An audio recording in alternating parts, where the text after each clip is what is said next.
Бидний хувьд бол өнөөдөр бас 5 цаг хуралдсан баг.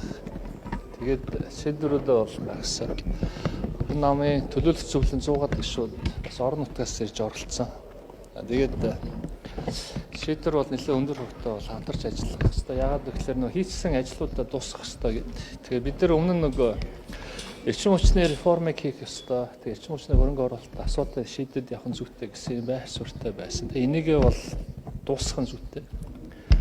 Тэгээд босрлын реформ, тэгээд босрлын салбарт хийж байгаа ажлуудаа дуусгаад явах нь зүйтэй гэсэн. Яг энэ байр суурин дээр бол байгаа. Тэгээд хэрвээ та нар ажилласан бол хүн намын хувьд бол доктортой байгаа. Тэгээд улсын хурлын гишүүдийн зүгээс болон холбогдох хүмүүст намын даргын хувьд бол та бүгд ингээд хин нэг нь гараад засагт ороод явхад бол боломжтой шүү гэж санал хураасан.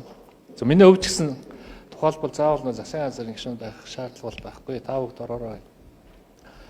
Тэгээд намын гишүүд баг дийлэнх нь бараг л бүтнээрээ л бараг энэ нөгөө хийсэн ажлаа үргэлжлүүлэх нь Монгол улсын эрх ашиг юм аа. Тэгээд та бүгд өөрсдөө ингээд ажиллаа хийгээд ачаагаа өрөөд явах нь зүйтэй гэсэн ийм байр суурьтай байсан. Тэгээд үүний үр дүн тухайлбал намын ерхий нарийн бичгийн дарга бас нэлээд олон хүмүүс бас санал болгож байсан. Тэгээд өөрөө бол хоошоо саналаа татсан. Эрчим хүчний бас реформ хийж байгаатай холбоотойгоор эрчим хүчний яамыг аваад ажиллах зүйтэй гэсэн бас саналууд бас байсан. Бид нар ч бас саналаа бас тавьсан. Тэгээд яг энэ чиглэлээр бас ингээд ерхий сайттай бас ярьж байгаа. Өмнөх төвшөндөө ингээд эрчим хүчний сайттайгаа хамтраад ажиллаад явах энэ бүрэн боломжтой гэсэн агуулгаараа. Ингээд ер нь бол доктортой засгийн газар байх хэвээр. Тэгээд хүн нам бас өөрөө бас доктортой бодлого өөрчлүүлээд явах зүйтэй гэсэн байр суурин дээр байгаа. Тэгээд гишүүчнийг бас 100% дэмжиж явж байна. Одоо ингээд засаг солигдтолоор нөгөө нэг юм сайднаар солигдоод мөн тэр нь бол одоо чухал биш юм аа.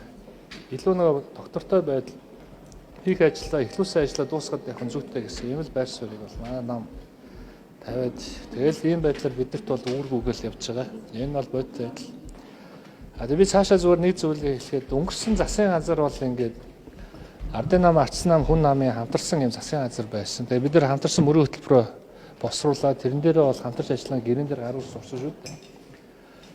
Тэгээд одоо бол энэ бүтцээрээ бас мөрийн хөтөлбөрөө бол хийгээд явна гэсэн байдлаар манай шинэ засгийн газар за ерхий сайдаас ахуулаад бүгдээрээ энэ дээр байр сууриа нэгтгэж явах шиг байна. Яг энэ агуулгаараа хүн нам бол яг л ийм байр суурьтай байгаа. Бид нар Монгол улсын эрх ашиг гэж байгаа. Тэгээд Ардын намын байна уу, Ардсан намын байна уу, хүн намын байна уу үл хамааран яг л энэ тохирсон энэ гэрээн дээр бид нар хатуу байдаг байх хэвээр. Ажлаа хийдэг байх хэвээр. Үр дүнгээ 2028-нд тавиулдаг байх хэвээр. Ардсан нам засгийн газарт байна үл хамааран Ардсан намын мөрийн хөтөлбөрийг хэрэгжүүлэх үүрэгтэй гэж харж байгаа. Тэгэхээр хүн намын даргын хувьд бол одоо тэр эдийн засгийн эрх чөлөөг бий болгох, за Ардсан намын дэвшүүлсэн мөрийн хөтөлбөрийн төлөө бол би ажиллаад явна л гэсэн ийм байр суурь